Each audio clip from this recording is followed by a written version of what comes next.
Super കൺമണി സീരിയലിൻ്റെ latest promo വിശേഷങ്ങളിലേക്ക് എല്ലാവർക്കും സ്വാഗതം. അങ്ങനെ വരുണിൻ്റെ പ്രകടനം കൺമണിക്ക് മുന്നിൽ നടത്തിക്കൊണ്ടിരിക്കുകയാണ്. കൺമണിക്കാണെങ്കിൽ ആകെ ദേഷ്യം വരുന്നുണ്ട്. അതൊക്കെ കണ്ടിട്ട് സ്റ്റാഫ്സ് ആണെങ്കിൽ മൊബൈലിൽ അതൊക്കെ ഷൂട്ട് ചെയ്യുന്നുണ്ട്. അയാളാണെങ്കിൽ അവർക്ക് മുന്നിൽ കൺമണിയെ പരസ്യമായിട്ട് അപമാനിക്കുന്ന പോലെയൊക്കെയാണ് കേട്ടോ കാട്ടിക്കൂട്ടുന്നത്. പെട്ടെന്ന് തന്നെ സഹികെട്ട് കൺമണി ദേവിജിയെ വിളിക്കുന്നുണ്ട്. കൺമണി വിളിക്കുന്നതോ ആണോ അതോ ബഹളം കേട്ട് ദേവിജി വരുന്നതാണോ എന്നറിയില്ല. എന്തായാലും ദേവിജിക്ക് മുന്നിലും വരും നല്ലവനായിട്ടൊക്കെ അഭിനയിക്കുകയൊക്കെ ചെയ്യുന്നുണ്ട്. കൺമണിയോട് വരുണിനെ കല്യാണം കഴിക്കാൻ പറയണമെന്നും വരുൺ ആവശ്യപ്പെടുന്നുണ്ട്. സാറ് പറഞ്ഞാൽ കൺമണി കേൾക്കുമെന്നും പറയുന്നുണ്ട് കേട്ടോ. ഇതേസമയം ഞാൻ പറയില്ല വരുണേ എന്നും കൺമണിക്ക് തന്നെ ഇഷ്ടമല്ല എന്നും ഉൾക്കൊള്ളാൻ ബുദ്ധിമുട്ടുണ്ടെന്നും ദേവിജി തുറന്നടിക്കുന്നുണ്ട്. നീ ഇനിയും കൺമണിയെ ശല്യപ്പെടുത്തിയാൽ എന്താണ് ചെയ്യേണ്ടതെന്ന് എനിക്കറിയാമെന്നും പറയുന്നുണ്ട് കേട്ടോ ദേവിജി. വീണ്ടും ദേവിജിയെ ശല്യപ്പെടുത്താൻ തുടങ്ങിയപ്പോൾ വരുണിൻ്റെ ചെവിക്ക് പിടയ്ക്കാൻ തുടങ്ങുകയാണ് ദേവിജി.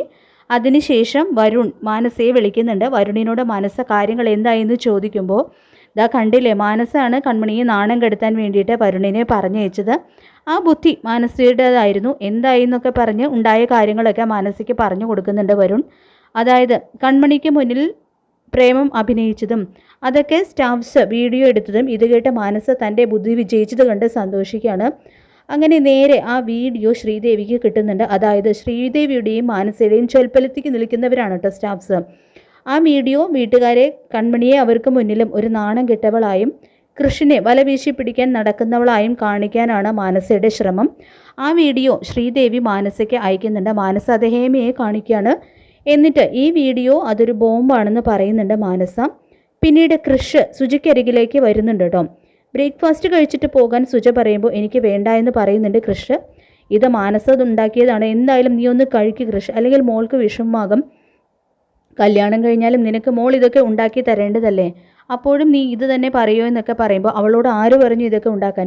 ഞാൻ ആവശ്യപ്പെട്ടോ? ഇല്ലല്ലോ. ഈ വീട്ടിൽ അവൾ എന്തിനാ അമൃത സ്വാതന്ത്ര്യം എടുക്കുന്നത് എന്നൊക്കെ ചോദിക്കുമ്പോൾ എടാ അവൾ നീ കല്യാണം കഴിക്കാൻ പോകുന്ന കുട്ടിയാണ് എന്ന് സുജ പറയുന്നതും എന്ന് ആര് പറഞ്ഞു എന്ന് തിരിച്ച് ചോദിച്ചുകൊണ്ട് അവിടെ നിന്നും പോവാണ് കൃഷ്. ഇത് കേട്ട് സുജിയാണെങ്കിൽ അന്തം വിടുകയാണ്. മാനസ ഇത് കേട്ട് ഒരു കൂസലില്ലാത്തതുപോലെ ചെറിയൊരു ചിരിയോടെ നിൽക്കുകയും ചെയ്യുന്നുണ്ട്. ആ വീഡിയോയുടെ ബലത്തിലാണ് കേട്ടോ മാനസ അങ്ങനെ നിൽക്കുന്നത്. ഈ വീഡിയോ കാണുമ്പോൾ കൃഷ് തന്നെ കല്യാണം കഴിക്കാൻ സമ്മതിക്കും എന്നൊക്കെയാണ് മാനസ വിചാരിക്കുന്നത്.